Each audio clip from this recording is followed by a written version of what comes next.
What up, fight world? It's your boy Ego, and I'm back with some more boxing. Now, in the words of one of my favorite fighters of all times, Roy Jones Jr., I didn't want to have to do this, but y'all made me. So, Ego Purses, and I want to break it down because I'm seeing a lot of things in the comment section, and I just want to explore it and kind of give the fans of just fighting and combat sports a little bit of insight. Now, I have no problem with mixed martial arts or the UFC.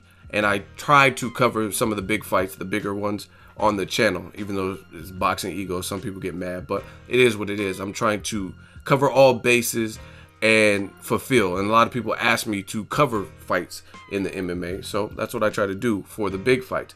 Now, for whatever reason, there's this long-standing beef with UFC and boxing fans. What's the better sport? One's been around clearly longer in boxing. Boxing's been around longer. MMA emerged in the 90s and it's become a popular sport. Now, I have no problem with each sport, but I would rather them just be their own individual sport.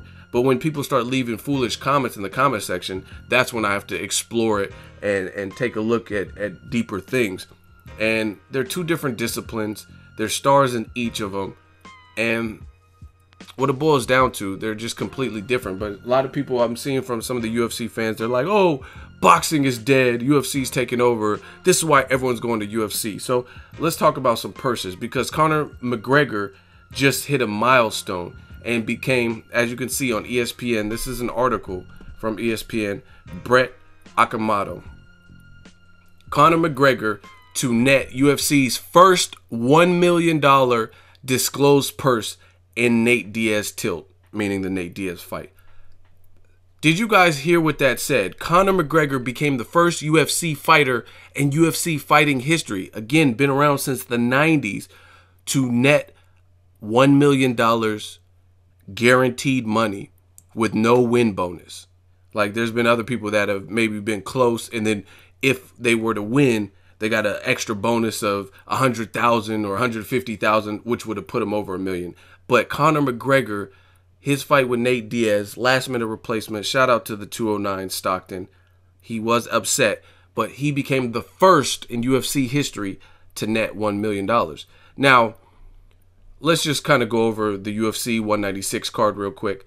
And again, this is with no win bonus. His pay, as disclosed to the Nevada State Athletic Commission, because they have to disclose, is $1 million with no win bonus. Nate Diaz is listed to make $500,000 to show with no win bonus.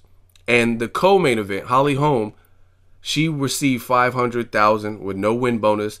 And the purse for her opponent, the number one contender, Miesha Tate, is $46,000 to show and $46,000 to win, which she did win. So, you do the math. UFC is nowhere near the echelon of boxing in terms of purses. Look at Deontay Wilder. Look at Danny Garcia. And those are guys that actually receive a good amount of hate. You look at the people like Pacquiao. Pacquiao, certain fights, he's been guaranteed $20 million for fights. And I'm not even, obviously, Mayweather versus Pacquiao, that was an extreme payday for both fighters. So I'm not going to even include that. That's just ridiculous. If you want more on that, you guys can Google it and see how much they made. But you look at Floyd Mayweather versus Robert Guerrero, an interim champion, not a big name. Floyd Mayweather's name pretty much had to carry that particular fight.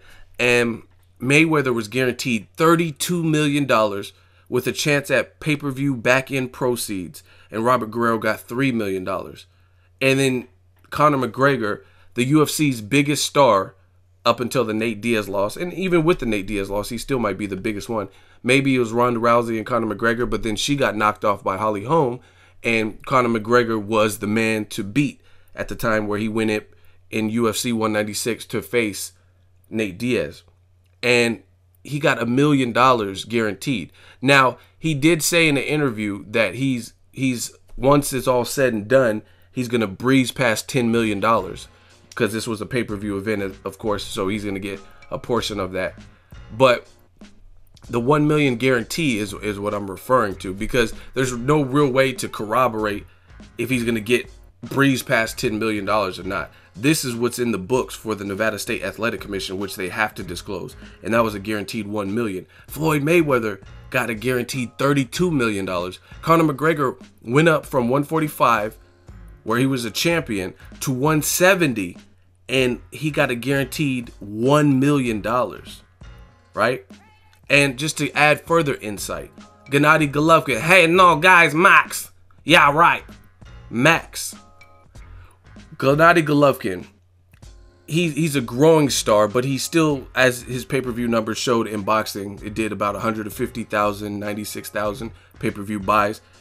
It's clear to say he's probably not as big and talked about as a Conor McGregor was in the UFC, right? Gennady Golovkin, when he fought Willie Monroe, he got $1.5 million to fight Willie Monroe, a guy that virtually the boxing world, including me, I seen one Willie Monroe fight, and that was with Brian Vera. And he got $1.5 million for that on HBO, regular HBO, not even pay-per-view. Willie Monroe Jr. got $100,000. You look at Miesha Tate. Miesha Tate got less than $100,000. She got $46,000 and $46,000 if she were to win. And she was really losing all of the fight other than the second round, and she was able to get it done in the final round.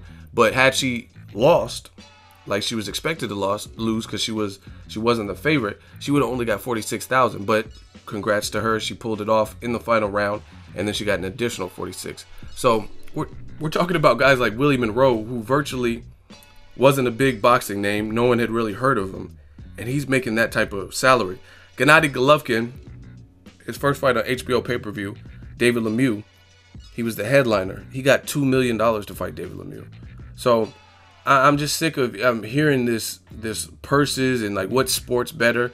Boxing is clearly the bigger draw, and it shows by the purses, the events that they're putting on. No shade to the UFC. They do a great job. I thought they did a hell of a job promoting a fight last minute. They do that really good. When a person pulls out, they get into Chad Mendes, which is still a good fight. People want to see Conor McGregor in there with the wrestler.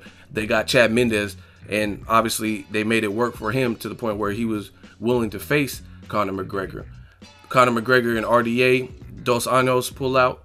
Then they replace it with Nate Diaz, who end up pulling the upset. So UFC has a good structure. They do a lot of things right. But from a business standpoint, from a financial standpoint, it's not in the same echelon of boxing. And that's just what it is. Mayweather-Berto, and I don't have the exact numbers, so don't quote me on this, but I have a rough estimate in my head. Mayweather-Berto was a fight that a lot of boxing fans in the boxing world griped about. They're like, oh, I hate this. I don't want to see this fight. And that did a better live gate than Conor McGregor versus Nate Diaz, which was a guy, it was a challenge for Conor McGregor. Moving up to 170, Nate Diaz has a name in the sport, been around for a while, and they were talking a gang before the fight on Fox Sports 1, made it interesting. Conor McGregor punched Nate Diaz's hand, things like that. They really built it up. And the live gate for Mayweather-Berto, which was also in Las Vegas, did better than that. Now, the Conor McGregor-Diaz did better pay-per-view buys. The Conor McGregor-Nate Diaz did, I believe, 1.5 million to Mayweather did about 500 to 550,000. So, at the end of the day, it's still about how much you're generating. And Mayweather is coming off of the Mayweather-Pacquiao fight that did astronomical numbers. That's going to be hard for any boxing event or UFC event to beat for some time. In fact, the highest live gates and the highest pay-per-view buys all go to Mayweather fights. Mayweather De La Hoya, Mayweather Canelo, Mayweather and Pacquiao. Those are like the top three, and there's been no UFC event to beat that. So just stop with the comparison. Let UFC be great. Let UFC be UFC. Let boxing be boxing. But if you want to talk facts and you want to talk purses, it's not in the same echelon. When you got a guy like Conor McGregor, who just became the first person in UFC history in its existence since the 90s to have a guaranteed purse of $1 million. And then on top of that, you got guys like Stitch getting fired.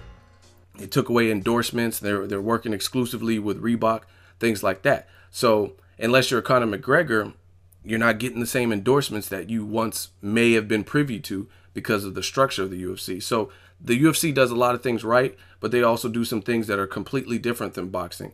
Like in boxing, you can be sponsored by whoever. Manny Pacquiao, before he said the remark about gays, and gay people being worse than animals. He was endorsed by Hennessy and Nike. He might still have the Hennessy, but Nike dropped him.